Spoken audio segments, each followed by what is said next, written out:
साथियों नमस्कार। आज के इस वीडियो की शुरुआत एक छोटी सी वास्तविक घटना से, और मुझे उम्मीद है कि वास्तविक घटना आपके दिल को छुएगी। साथियों ये 50 साल पहले की बात है। न्यूयॉर्क में एक यंग लेडी रहती थी, और वो यंग लेडी थी, खूबसूरत भी थी। उसके 2 बॉयफ्रेंड्स थे और दोनों से वो लव रिलेशनशिप में थी। एक का नाम था बिल, एक का नाम था चार्ली। बिल और चार्ली।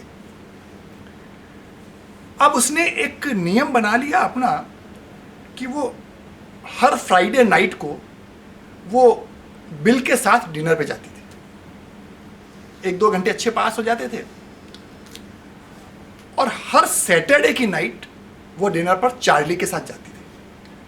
और कहते हैं कि वो 1.5-2 साल तक बराबर वो सिलसिला चलता रहा, बराबर रेगुलरली फ्राइडे नाइट बिल के साथ, सैटरडे नाइट चार्ली के साथ। एक दिन फ्राइडे नाइट को जब उसने बिल के साथ डिनर किया, तो बिल के साथ डिनर करने के बाद में बिल ने उसे मैरिज के लिए प्रपोज कर दिया। अब वो young lady mentally she was not prepared at all for this sudden offer, और जो ही उसको ये ऑफर मिली तो कुछ बोल ही नहीं पाई।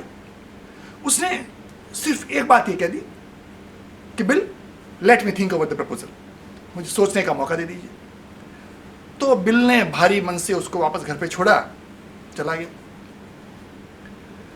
अगले दिन सैटरडे नाइट को उसका डिनर टाइम था चार्ली के साथ।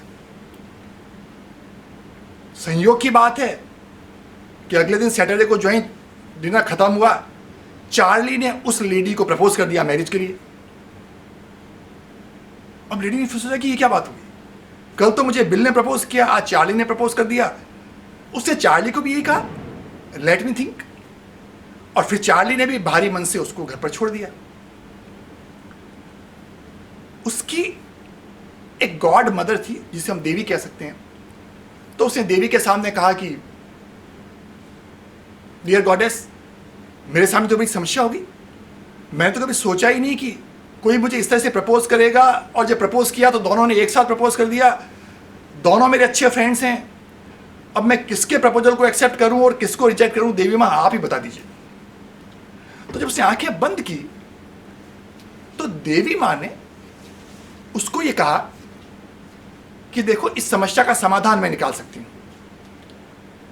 तुम ऐसा करो, एक खाली कागज लो, एक पर बिल का नाम लिख दो, दूसरे खाली कागज पर चार्ली का नाम लिख दो, और एक सबसे बढ़िया बात जो तुम्हें बिल की लगती है वो उस खाली कागज पे, बिल वाले कागज पे लिख दो, और दूसरी जो सबसे बढ़िया बात जो चार्ली के बारे में लगती है उस खाली चार्ली के कागज पे लिख दो। और फिर तुम आंखें बंद करना, 2 मिनट बिल्कुल शांति से बैठना। तुम्हें पता लग जाएगा कि मुझे किसके साथ शादी करनी है और किसके ऑफर को एक्सेप्ट करना है। तो कहते हैं यंग लेडी ने वही किया। 1 वीक के बाद वापस वो देवी मां के सामने गई। देवी मां ने कहा तुम्हें अपनी प्रॉब्लम का सॉल्यूशन मिल गया? तो उसने कहा हाँ मैडम, मुझे मिल गया। तो देवी मां ने कहा कि अब बताओ क्या तुम्हें सॉल्यूशन मिला? उसने कहा देवी मां, क्योंकि फ्यूचर हस्बैंड का सवाल था तो मुझे लगा कि मुझे चार्ली के साथ शादी करनी चाहिए। तो देवी मां ने वैसे ही पूछ लिया कि बिल वाले कागज पर जब तुमने लिखा तो बिल के बारे में तुम्हारी क्या ओपिनियन हुई? तो उसने कहा देवी मां, हमेशा बिल मुझे इस बात का एहसास दिलवाता है, हमेशा मुझे इस बात का एहसास दिलवाता है कि वो इस दुनिया का सबसे बेस्ट व्यक्ति है। तो देवी मां ने कहा जब बिल तुम्हें इस बात का एहसास दिलवाता है कि वो दुनिया का सबसे बढ़िया व्यक्ति है, तो फिर तुम शादी चार्ली के साथ क्यों करना चाह रही हो? साथियों, इस पर जवाब सुनिए, आपको मजा आ जाएगा सुन करके। उसने कहा देवी मां बिल्कुल सही बात है कि जब बिल मेरे साथ होता है तो मुझे इस बात का एहसास दिलवाता है कि वो दुनिया का सबसे श्रेष्ठ व्यक्ति है, लेकिन जब चार्ली मेरे साथ होता है तो चार्ली मुझे इस बात का एहसास दिलवाता है कि मैं इस दुनिया की सबसे श्रेष्ठ लेडी हूं।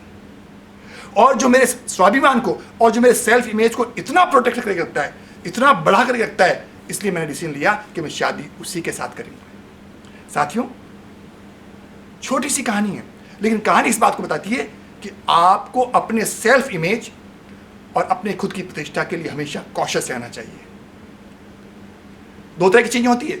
आप कभी कभी प्यार करते हैं किसी से, प्यार करना अलग चीज है, लेकिन प्यार करने के साथ साथ क्या वो आपके सेल्फ इमेज को भी प्रोटेक्ट करता है या नहीं करता है, वो आपकी सेल्फ इमेज के लिए कितना कॉशियस है व्यक्ति, इस बात का हमेशा ध्यान रखना पड़ेगा।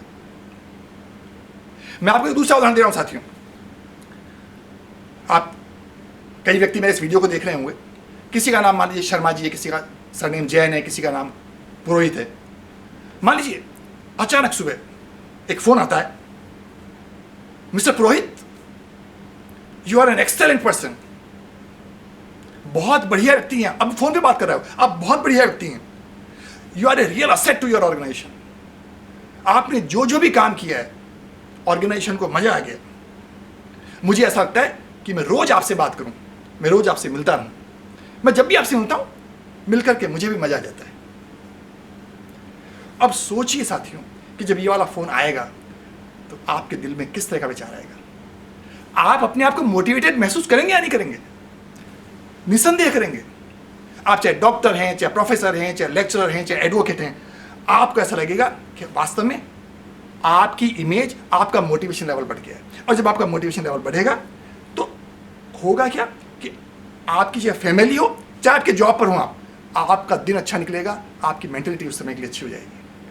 इसीलिए कहते हैं कि कोई भी वो व्यक्ति जो आपकी सेल्फ इमेज को बढ़ाता है, जो आपकी सेल्फ इमेज को चेंज करता है, हमेशा आप उसके प्रति आभारी रहिए और हमेशा अपनी सेल्फ इमेज के प्रति कॉशियस भी रहिए। इसी को मैनेजमेंट में कहते हैं पिग्मेलियन इफेक्ट्स। क्यों पिग्मेलियन इफेक्ट्स? कि कोई भी आदमी जब आपको ऊंचाइयों पर ले जाता है तो वो आदमी वैसा बनने का प्रयास भी करता है। इसलिए एक दूसरा कंक्लूजन इसका ये भी है कि हमेशा ऐसे लोगों के साथ रहिए जो कि आपकी सेल्फ इमेज को हमेशा ऊंचाइयों पर ले जाते हैं, आपको अपनी इमेज को बढ़ाने के लिए हमेशा मोटिवेट करते रहते हैं। और साथियों, कई बार ये होता है कि कई बार व्यक्ति में बहुत खूबियां होती है, लेकिन हम उसकी सेल्फ इमेज को बढ़ा ही नहीं पाते। मैं आपको एक बहुत बढ़िया उदाहरण दे रहा हूं साथियों, फिर एक दूसरा उदाहरण आप गूगल पे भी सर्च कर सकते हैं। एक व्यक्ति हुए सेर्बियाक्रॉफ हुए, स्कूल में जाते थे तो स्कूल में एक दिन उसको टीचर ने कह दिया, उस लड़के को, तीसरी क्लास में था, कि भाई तुम बिल्कुल बेवकूफ हो, इडियट हो। अब जब टीचर एक घोषणा कर दे कि आप बेवकूफ हो, इडियट हो, उनकी मदर को कह दिया कि इसको स्कूल भेजने की जरूरत भी नहीं, क्योंकि सीख नहीं पाएगा कुछ। तीसरी की बात हुई, चौथी की बात हुई, स्कूल में वो लेट एडमिशन हुआ था, तो ये करीब 10 साल की उम्र की बात होगी।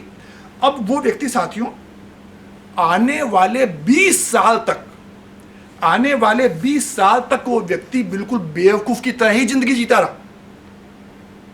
कई बार उसको उसके दोस्तों ने कहा कि you are not only idiot, you are certified idiot. वो सर्टिफाइड इडियट का वो इसलिए कहते थे क्योंकि उसके टीचर ने भी प्रमाणित कर दिया था कि आप इडियट हैं। तो साथियों 20 साल तक वो व्यक्ति बेवकूफ की तरह से घूमता रहा। अचानक एक दिन क्या हुआ, एक अमेरिका में एक एजेंसी है, international men's society, MENS, international men's society. वो सोसाइटी क्या करती है कि वो कई लोगों के IQ लेवल को चेक करती रहती है। तो एक दिन सर्बियाक्रॉफ भी जब बाजार में घूम रहा था तो उसने एक जगह लिखा हुआ देखा कि यहां पर IQ लेवल आपका चेक किया जाता है। तो वो बेवकूफ तो था ही, उसके पास खोने को तो कुछ था नहीं, तो वो वहां पर टेस्ट देने चला गया। साथियों सुनिए आप कि IQ लेवल का जो टॉप स्कोर होता था उस जमाने में वो होता था 140, और उस लड़के का IQ लेवल का स्कोर निकला 161, और वो दुनिया का सबसे बढ़िया IQ वाला आदमी घोषित हो गया। और जब IQ वाला आदमी घोषित हो गया उसके बाद साहब उसने 27 किताबें लिखी, 23 पेटेंट आज उसके नाम पे हैं, और वो ऐसा व्यक्ति ऐसा था जो कि 17 साल तक गुमनामी के साए में जीता रहा, बेवकूफ बन के जीता रहा, सर्टिफाइड इडियट के रूप में जीता रहा। साथियों इसका निष्कर्ष ये है कि आज भी हमारे समाज में, आज भी आपके आसपास सैकड़ों और हजारों लोग ऐसे होंगे जो कि सर्टिफाइड इडियट बन के घूम रहे हैं सोसाइटी में, जिनको कोई पूछने वाला नहीं है, लेकिन जब कोई आपको ऐसा मिलता है जो आपको मोटिवेट करता है, when you see your self differently, जब आप अपने आप को अलग तरीके से देखने लग जाएंगे, जब आप अपने आप को अलग तरीके से जज करने लग जाएंगे, तो आप एक बहुत अच्छे क्रिएटिव इंसान बन जाएंगे अपने आप। आवश्यकता इस बात की है कि आप उस लबादे को हटाइए, और जब आप उस लबादे को हटाएंगे, अपने आप के लिए कुछ काम करेंगे, तो आपके लिए ऊंचाइयां कोई सीमा नहीं रखती। और होता क्या साथियों, कहते हैं कि आप जो भी चीज माइंड में डालोगे, माइंड उस पिक्चर को कंप्लीट कर देता है, माइंड उसी पिक्चर को कंप्लीट करता है। अब मैं आपको एक एग्जांपल दे रहा हूं साथियों, बड़ा बढ़िया एग्जांपल है। सपोज कीजिए कि 4x6 का एक लकड़ी का टुकड़ा है। शायद मेरे सामने जो बोर्ड लगा हुआ है ये 4x6 का होगा। मान लीजिए एक 4x6 का एक लकड़ी का टुकड़ा है, और उस लकड़ी के टुकड़े को फर्श पर रख दिया जाए और आपको यह कहा जाए कि आप इसके चारों तरफ चक्कर लगाइए। कोई दिक्कत नहीं है, आप लकड़ी का टुकड़ा रखेंगे और 4x6 के उस लकड़ी के टुकड़े पर आप चक्कर लगा लेंगे, क्योंकि आपके माइंड को आपने कह दिया कि भाई यहां पर वॉक करना है, वॉक कर रहे हैं। लेकिन वही 4x6 का टुकड़ा, मान लीजिए मैं 20 मंजिली ऊंची 2 बिल्डिंग्स हैं और दोनों बिल्डिंग जॉइंट में, और उनके बीच में सिर्फ 4x6 की जगह, और मैं वो लकड़ी का टुकड़ा वहां रख दूं और फिर मैं आपको कहूं कि आप इसके चक्कर लगाइए, आप नहीं लगाएंगे। क्यों? क्योंकि आपको डर लग रहा है गिरने का। क्यों? क्योंकि पहले वाला जो एग्जाम्पल था उसमें आपके माइंड ने एक पिक्चर दिया वॉकिंग का, अब आपको माइंड का पिक्चर बन रहा है फॉलिंग का। तो ये फॉलिंग का पिक्चर आया, आप फेल हो जाएंगे, आप एक्सेप्ट नहीं करेंगे, और अगर एक्सेप्ट करेंगे तो 99% चांसेस ये कि आप गिर पड़ेंगे। तो साथियों, सबसे बड़ी बात ये होती है कि आप कौन सी पिक्चर, कौन सी इमेज आप माइंड के सामने रख रहे हैं। जब आप उस पिक्चर को कंप्लीट कर लेंगे तो आप जिंदगी में बेतहाशा दौड़ने लग जाएंगे। परेशानी ये कि हम माइंड को पिक्चर ही बेकार सी देते हैं, मैं ये नहीं कर सकता, मैं वो नहीं कर सकता, मैं ये नहीं कर सकता, तो माइंड उसी पिक्चर को, उसी गैप को फुलफिल करता रहता है आपका। इसीलिए साथियों कहते हैं कि जब भी कभी आपका मौका है प्रूव करने का, अपने आप को प्रूव करने का, तो आप हमेशा प्रूव कीजिए। अगर आप प्रूव नहीं करेंगे तो कुछ कर नहीं पाएंगे। मेरे रोल मॉडल हैं ओशो, उनकी एक लाइन मुझे बहुत अच्छी लगती है सर। वो कहते थे कि कुछ लोग खुद अपने जज बन जाते हैं, और वो जज कैसे बनते हैं कि जिंदगी भर अपने आप को निठल्ला नागरिक प्रूव करते रहते हैं। हमेशा कहते रहेंगे मैं कुछ नहीं कर सकता, मैं ये नहीं कर सकता, मैं ये नहीं कर सकता, समाज बेकार है, व्यवस्था बेकार है, तो अपने आप को निठल्ला नागरिक प्रूव करते हैं, और वो आजीवन निठल्लेपन की जेल में रहते हैं, और जेल में अपनी जिंदगी निकालते रहते हैं। तो साथियों, मैं आपसे इस बात को कहता हूं कि आप अपने आप को हमेशा उस जेल से बाहर रखिए, और कोई भी ऐसा कारण जो कि आपकी उस सेल्फ इमेज को घटाता हो, डीमोटिवेट करता हो, उन फैक्टर्स को आप बाहर रखिए। जैसे कई बार ये होता है कि कई बार हमारा ये होता है आई डोंट केयर एटीट्यूड, या मान लीजिए कई बार हम सोच लेते हैं कि सोसाइटी के लिए हम क्रिटिकल अप्रोच रखते हैं, एब्यूजिव लैंग्वेज यूज करते हैं, हमें कोई भी इज्म, इंस्टीट्यूशन या ऑर्गेनाइजेशन अच्छा नहीं लगता।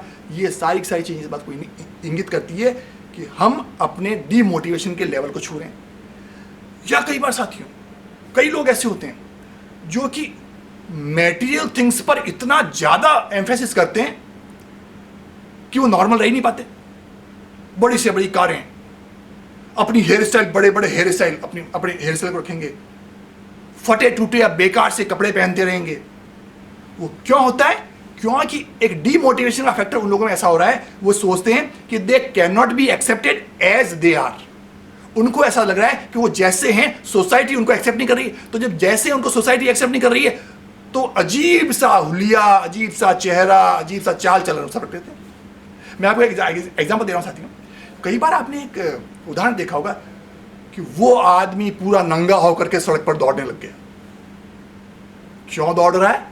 क्योंकि जानता है कि जब मैं कपड़े पहन के सड़क पर चलूंगा तो मुझे कोई देखेगा नहीं, और जब मैं नंगा दौड़ूंगा तो मेरे पास मीडिया भी आएगा, सब आएगा।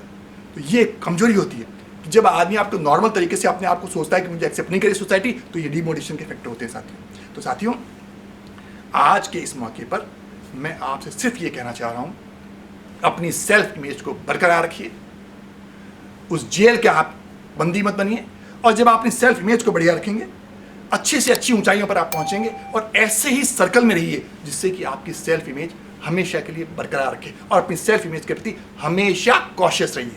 तो साथियों, अगले सप्ताह फिर एक नए विषय के साथ आपके समक्ष उपस्थित होऊंगा। तब तक के लिए नमस्कार, जय हिंद।